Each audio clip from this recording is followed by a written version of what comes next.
가치 투자자의 탄생, 경이적인 수익률을 기록한 투자대가 17인의 삶과 투자 전략, 로널드 첸지음, 김인정 옹김, FM 미디어. 15장, 형식을 벗어던진 저평가 기업 딜메이커 킨첸, 부실기업 투자에 특화하다. 첸은 브리거에게 자산보호가 관건이라는 것을 배웠다. 비상장 주식 투자에서 전망이 좋은 기업, 뛰어난 경영진이 있는 기업을 찾았다 해도 지불하는 가격이 적절하지 않다면 무의미하다. 첸은 하방 경직성을 확보한 가격에 싸게 사는 것이 투자 성공의 중요 요소라고 여겼다. 또한 그는 가치 투자를 통해 자신의 기질을 파악했다. 제 성격에는 비상장 주식보다 부실기업 자금 조달이 더 잘 맞았습니다. 비상장 주식은 낙관론과 비전이 필요합니다. 둘 다 제게는 없는 것이죠. 투자하는 기업에 신앙 같은 믿음이 있어야만 합니다. 반면 부실기업 투자는 부정적인 면에 초점을 맞춥니다. 제게는 그것이 더 설득력 있었습니다. 그는 부실기업 부서에서 일하며 비로소 가치 투자를 배웠다고 말했다. 비정형 투자 구조. 첸은 다양한 시나리오마다 각기 다른 척도로 투자 대상을 평가했다. 상황에 맞는 분석이 필요합니다. 똑같은 인수합병권은 없습니다. 선진국 시장에서는 밸류에이션 배수에 초점을 맞출 수 있습니다. 제조업은 현금 흐름이 제일 중요하고 부동산에서는 순자산 가치가 가장 중요합니다.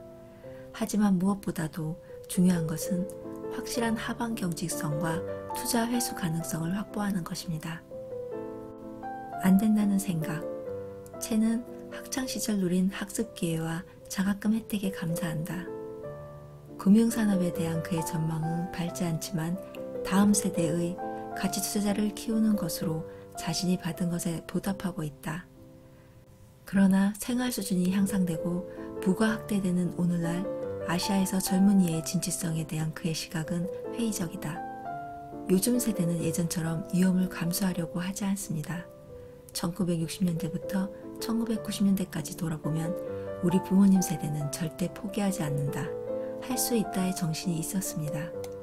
순진해서였든 미지의 대상에 대한 두려움이 없어서였든 기꺼이 노력했고 그것이 아시아를 고성장과 신분 상승의 시대로 이끄는 동력이었습니다.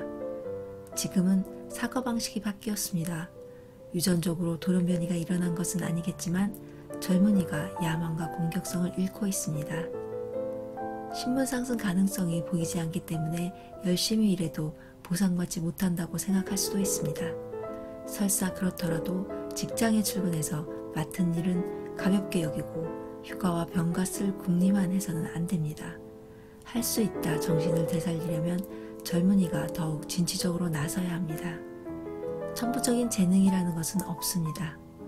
폭넓은 훈련이 필요하고 일이든 세상을 보는 기회든 스스로를 다양한 기회에 노출시키는 것이 중요합니다. 젊은이가 인식하게 할 방법이 있을지 모르겠습니다만 세상은 치열하게 경쟁하는 곳입니다. 생존이 걸린 이 전투에서 불멸의 영웅 브루스리의 가르침을 생각합니다. 신체의 모든 부분을 단련하라. 16장 우연한 가치 투자자 채아챙 하이. 좋아하는 것을 판매하다. 절대로 돈병에 걸리지 않겠다고 결심한 채아는 자기가 할 일을 하며 오로지 투자에만 집중했다. 제대로 된 원칙이 있다면 돈을 따라다닐 필요가 없다는 사실을 알았습니다. 돈이 저를 따라올 테니까요. 제대로 된 원칙은 그를 재무분석과 가치평가에 집중하게 했고 그것은 자연스럽게 가치투자로 이어졌다. 타당한 이유 없이는 주식을 사고 팔지 않는 것을 원칙으로 했습니다. 이 단순한 개념을 바탕으로 밸류 파트너스가 탄생했죠. 산업화한 투자공정. 채아는 투자공정 산업화 구상을 뒷받침할 수 있는 체계를 서구에서 찾았다. 서구에서는 벤저민 그레이엄, 워런 버핏 등 유명한 투자자가 가치 투자를 지지해왔다. 채아는 아시아 환경에 적합하도록 가치 투자 개념을 조정해 투자 공정을 개선했다. 투자 아이디어를 수립할 때 그의 팀은 3R, 즉 적임자가 운영하고 적절한 가격에 거래되는 적절한 기업을 찾는다. 그들은 역발상으로 생각하며 아시아 유니버스의 주식을 세 가지 범주로 구분한다. 1. 저평가 및 비선호 종목. 2. 적정하게 가치가 매겨진 적극 추천 종목. 3. 고평가된 개념주. 우리는 주로 범주 1에 있는 주식에 투자합니다. 범주 1과 2 사이에 있는 주식에 투자하는 것도 가능합니다. 이들 주식이 범주 3에 접근하기 시작하면 매도합니다. 이론상으로는 단순하게 들릴지 몰라도 실제 적용은 어렵다. 이렇게 주식을 분류한 뒤 관심 종목의 밸류에이션을 살피고 나면 다음 단계로 사업에 대한 심층적인 리서치를 수행한다. 최하의 팀은 업종 내와 업종 간 정량적 비교가 가능하도록 가치평가 모델과 지표를 표준화했다. 1990년대에는 그레이엄의 증권 분석이 참고서 역할을 했지만 이후 마틴 프리드슨의 재무제표 분석을 활용해왔다. 점차 정량적 분석보다는 정성적 리서치에 집중하고 있습니다. 아시아에서 싸게 거래되는 주식은 사업이 형편없는 상황일 가능성이 높기 때문입니다. 그레이엄이 말한 것처럼 한두 모금밖에 남지 않은 담배꽁초 주식일 가능성이 높다는 뜻이죠. 싼 가격에 살 수는 있겠지만 이런 기업은 지속 가능성과 경쟁력이 부족하기 때문에 파산할 수 있습니다. 밸류 파트너스는 기업의 사업 경쟁력과 핵심 역량에 초점을 맞추고 있으며 애널리스트 팀은 연간 2,500개 기업을 직접 방문해 좋은 기업과 나쁜 기업을 구별한다. 일단 기회가 확인되면 투자 결정을 내리기 전에 신중하게 고민한다. 투자는 결국 누군가가 방아쇠를 당겨야만 하는 일입니다. 재무 관련 교수로 팀을 꾸려 수십억 달러 규모의 실제 투자에 방아쇠를 당기라고 하면 아마 방아쇠는 당겨지지 않을 것입니다. 애널리스트 역시 자신의 이론이 옳다는 것을 알아도 쉽게 결정을 내리지 못할 수 있습니다. 일이 잘못되었을 때 비난받고 싶지 않기 때문입니다. 저는 이것을 킬러 본능의 결핍이라고 부릅니다. 결정을 주저하지 않도록 우리는 실수를 비난하지 않습니다. 그렇다고 해서 아무렇게나 결정하는 것은 아닙니다. 자아를 제거하라는 불교의 가르침에 따라 자존심을 내려놓고 틀렸다고 판명될 때 남이 어떻게 생각할지 걱정하지 않습니다. 그런 다음 온전히 사실에만 초점을 맞추다 보면 객관적인 판단을 하게 됩니다. 그러면서도 이렇게 강조했다. 물론 우리는 천하무적이 아닙니다.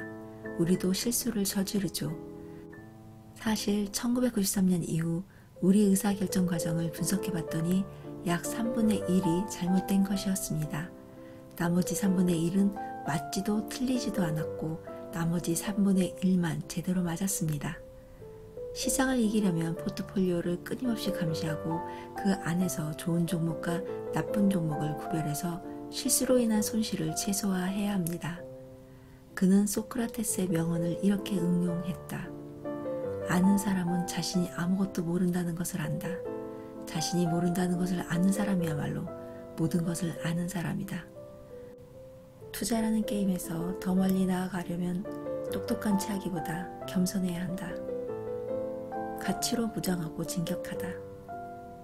밸류 파트너스의 회장이자 공동 최고 투자 책임자의 위치에서 리더십을 발휘하고 방향을 제시하려면 거시 경제를 분석하는 능력이 추가로 요구된다. 리더로서 회사를 다음 단계로 끌어올릴 수 있는 새로운 전략과 아이디어를 끊임없이 배워야 합니다. 회사의 구조뿐만 아니라 거시적 환경에 맞추어 회사 전체가 어떻게 진화할 수 있을지도 고민해야 합니다. 완고한 가치 투자자로서 우리는 기업에 초점을 맞춥니다. 그러나 제 위치에서는 하향식 분석에도 주의를 기울여야 합니다.